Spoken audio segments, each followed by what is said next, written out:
Assalamualaikum warahmatullahi wabarakatuh. Kali ini kita akan membahas mengenai dari blunder Alisson Becker. Dia melakukannya sebanyak 2 kali. Yang pertama saat melawan City itu sebanyak 2 kali, dan saat melawan Leicester City 1 kali. Kita akan bahas satu persatu ya, bahwa di blunder yang kita coba bahas yang mana dulu. Bahas yang itu ya, ketika lawan Leicester itu di gol kedua, saat itu skor akhir 3-1 untuk kemenangan Leicester City. Gol kedua dia melakukan blunder dengan tidak sengaja, inginnya dia menendang, tapi apa daya terkena itu ya, bagian badan backnya sendiri, Ozan Kabak. Lalu apa yang bisa dinilai siapa yang blunder, Alisson atau Ozan? Kalau menurut saya ini kiper ya, saya ini kiper terkam cukup lama. Kalau dari pandangan saya, kalau ada bola yang titik jatuhnya itu, kiper pasti tahu titik jatuh bola itu di mana ya. Ketika bola di udara atau bola di menyusur tanah, dia akan tahu jatuhnya di mana.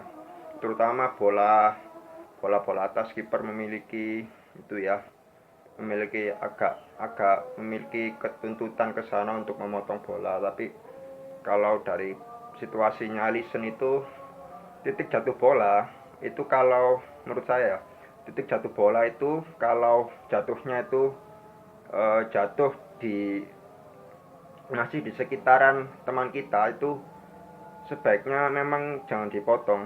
Ini edukasi ya, jadi biarkan teman kita itu atau satu tim kita itu untuk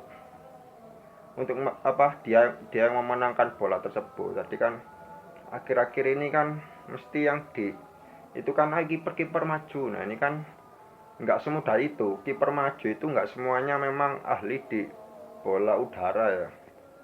Dan kiper itu backgroundnya bisa bermacam-macam. Ada yang memang asli kiper, ada yang terpaksa, ada yang belajar otodidak dan sebagainya.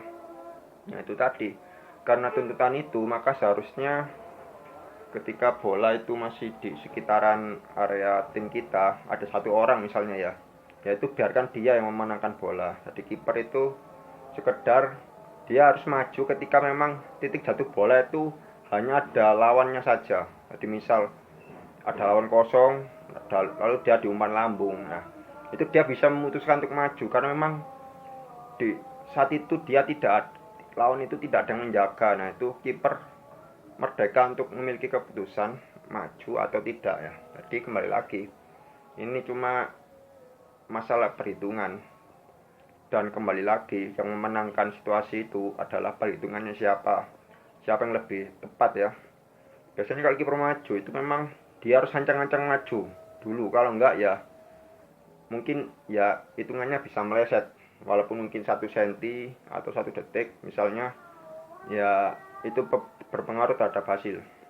Jadi memang benar-benar pinter-pinternya kiper. Kalau kipernya memang dia memang nggak terbiasa untuk memotong crossing ya, mending tidak usah. Tapi kalau dia terbiasa ya tidak apa-apa ya, itu bisa dilakukan. Nah, dalam kasus Alisson ini, saya merasa Alisson lebih salah, dan Ozan juga tidak terlalu salah, karena dia posisinya itu sebenarnya membelakang kiper ya, dia menghadap lawan, sudah betul.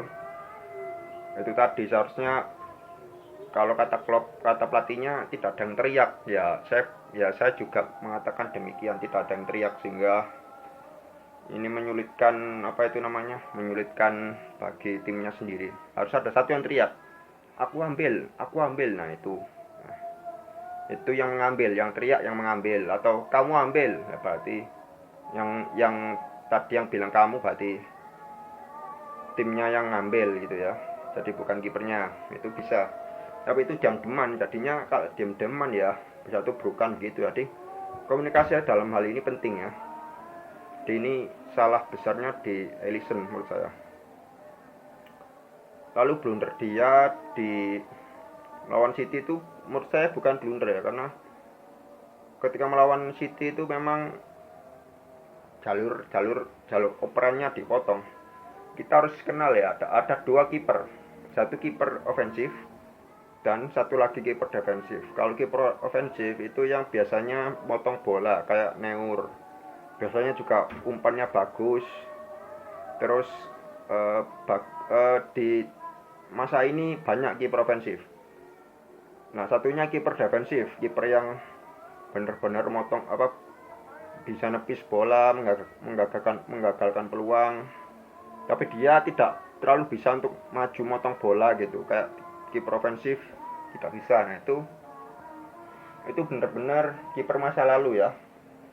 Nah, sekarang banyak ofensif, jadi kayak kita kan jarang nemu kiper yang langsung buang bola ke depan setelah umpan ke belakang tuh, lalu dia lanjutkan kiper itu dengan kayak umpan lambung tuh jarang, atau membuang ke atas ke striker jarang. Sekarang yang ada dia umpan mendatar ke rekan terdekat ya, itu kiper ofensif. Jadi Neur pasti bisa, kayak Ter Stegen, Ederson, Alisson ini juga ofensif. Nah, dalam kembali lagi ketika melawan City itu Alisson memang dia dikepung, dan saya ada kanan, tengah, kiri sebagai opsi kiper itu terkepung. Jadi Alisson nggak ada pilihan. Jadi kalau dalam pandangan saya, Alisson itu cuma kesalahannya dia telat mikir, tell me ya. Dia tuh telat mikir. Seharusnya kalau sudah begitu dia sudah umpan buang jauh ke depan. Itu menjadi prioritas Saman untuk timnya, dan tidak mungkin akan kebobolan juga, cuma lebih lambat, nggak secepat blunder Alisson itu, karena itu sudah fatal ya. Ya ini bukan blunder, cuma salah mikir, telat mikir aja.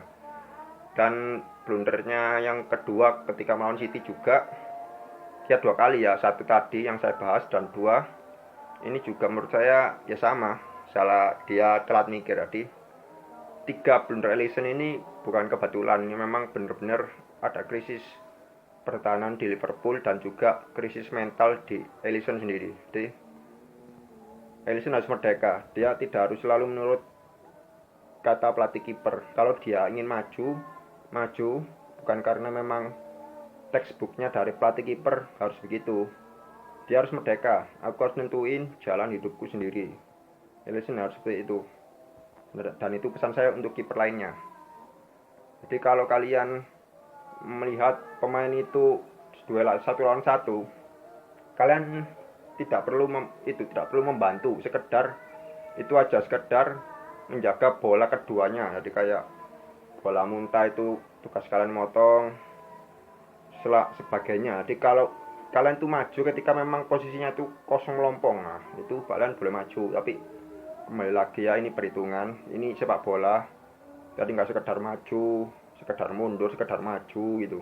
Kalau sekedar maju itu anak TK pasti bisa, karena kita sudah dewasa, harus ada perhitungannya ya. Ingat itu ya. Sekian dari saya. Assalamualaikum warahmatullahi wabarakatuh.